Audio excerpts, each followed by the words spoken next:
안녕하세요. 어제는 SK AI 서밋이라고 최태원 SK 회장이 직접 주관하는 AI 행사가 열렸습니다. 여기에는 엔비디아, TSMC, 마이크로소프트, 오픈 AI 하면 방귀 좀 낀다는 회사들이 총 출동한 포럼이었는데요.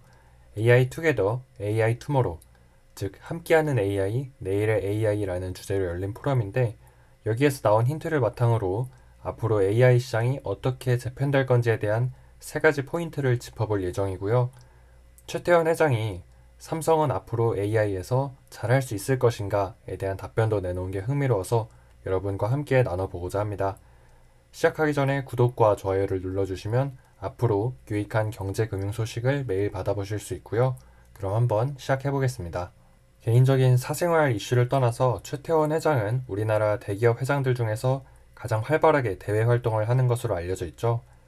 본인이 직접 앞에 나서서 이끌어 나가는 걸 선호하는 것 같고 그만큼 조직 내에서 미치는 영향력이 크다는 걸 보여주는 것 같기도 합니다. 최태원 회장은 이번에도 AI에서 걸림돌이 되는 5가지 장애물을 일목요연하게 정리했는데요. 첫 번째는 AI가 활용된 사례가 부족하다는 점인데 쉽게 말해 카카오톡이나 유튜브 같은 킬러 앱이 아직까지 나오지 않았다는 의미겠죠. 두 번째는 AI 반도체가 부족하다는 건데 엔비디아, 하이닉스, TSMC 주가가 오른 걸 보면 아직까지도 GPU나 HBM이 부족하다는 걸 짐작할 수 있겠고요. 세 번째는 데이터 센터가 부족하다는 건데 요즘 북미 4대 하이퍼스케일러 업체들 아마존, 마이크로소프트, 구글, 메타 이런 회사들이 전 세계에다가 심지어 바닷속에다가 데이터 센터를 짓고 있는 것만 봐도 데이터 센터 수요는 아직 꺾이지 않았다는 것도 알 수가 있겠습니다.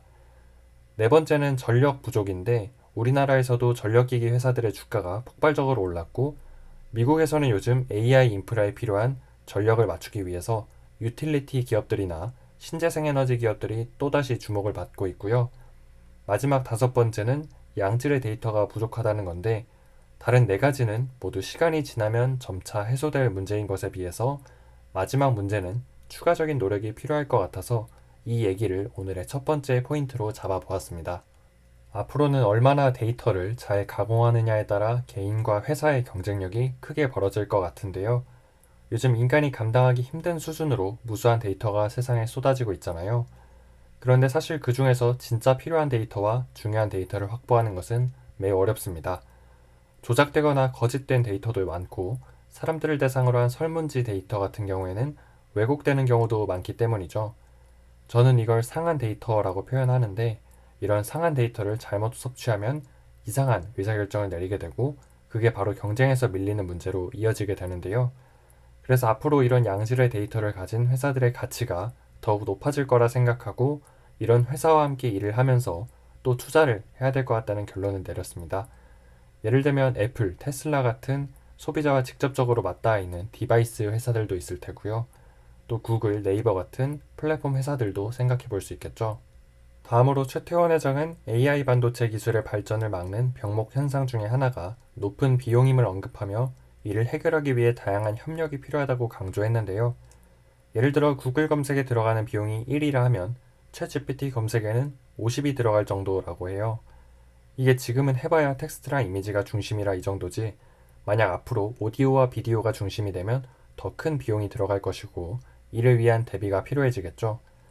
그래서 SK 하이닉스는 엔비디아와 TSMC와 같은 주요 파트너들과 함께 반도체 기술의 효율성을 높이고 비용을 절감하는 방안을 모색하고 있다고 하는데요. 반도체 자체의 효율성도 필요하겠지만 만약 이게 전력 효율성으로 이어진다면 SK가 지금 고전하고 있는 배터리나 에너지 저장 장치 사업에서도 좋은 성과를 낼 수 있을 것으로 예상이 됩니다. 마지막으로 뭐니뭐니 해도 결국 기술 기업은 기술로 말한다고 본질적인 경쟁력은 바로 기술 경쟁력일 텐데요. 이 행사에서 SK 하이닉스의 대표이사 광노정 사장은 HBM3E 16단을 세계 최초로 개발해서 내년 초부터 공급하겠다고 밝혔습니다.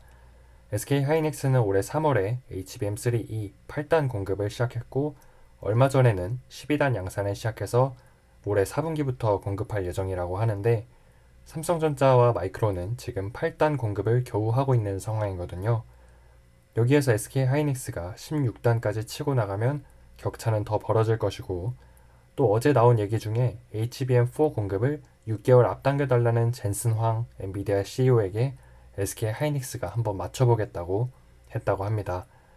이렇게 최신 모델 납품부터 차세대 모델 개발과 양산을 주도하는 게 원래는 삼성전자였는데 이 역할을 지금은 SK 하이닉스가 하고 있는 게 참 신기하고 놀랍습니다. 이런 흐름은 최소한 내년까지는 계속해서 이어질 것 같고요. 또 행사를 마치고 기자들과의 간담회에서 최태원 회장은 Q&A를 진행했는데요. 삼성전자와의 차별점이 뭐냐는 질문에 대해서 최태원 회장은 상대방을 잘 몰라 말씀드릴 수 없지만 삼성이 하이닉스보다 더 많은 자원과 기술을 갖고 있기 때문에 AI 물결에 올라타서 좋은 성과를 낼 수 있을 거라고 말했습니다. 겸손하고 조심스러운 대답으로 보이긴 하지만 저는 한편으로 승자의 여유처럼 느껴지기도 했는데요.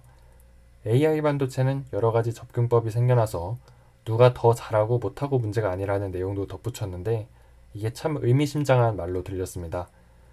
제가 해석한 바에 따르면 원래 기존의 디램은 제일 좋은 거 사서 꽂으면 되는 거였는데 HBM은 HBM 자체만 좋은 것보다 GPU랑 궁합이 잘 맞아야 되는 거잖아요.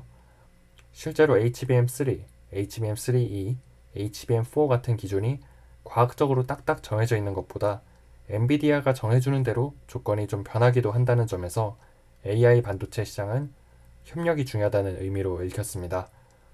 그런데 하이닉스가 이런 걸 굉장히 잘해온 반면에 삼성이 제일 못하는 게 바로 이 끈끈한 협력 관계인데요. 겉으로는 삼성도 AI 잘할 수 있다 하면서 속으로는 과연 니네가 이런 환경에 적용할 수 있겠냐 싶은 생각도 있었을 것 같습니다. 자, 오늘 이렇게 SK AI 서밋에서 살펴볼 만한 포인트를 짚어보았는데요. 여러분의 생각은 어떠신지 댓글로 남겨주시고요. 앞으로도 저와 함께 경제, 금융, 투자를 해나가고 싶으신 분들은 구독과 좋아요도 한 번씩 부탁드리겠습니다. 감사합니다.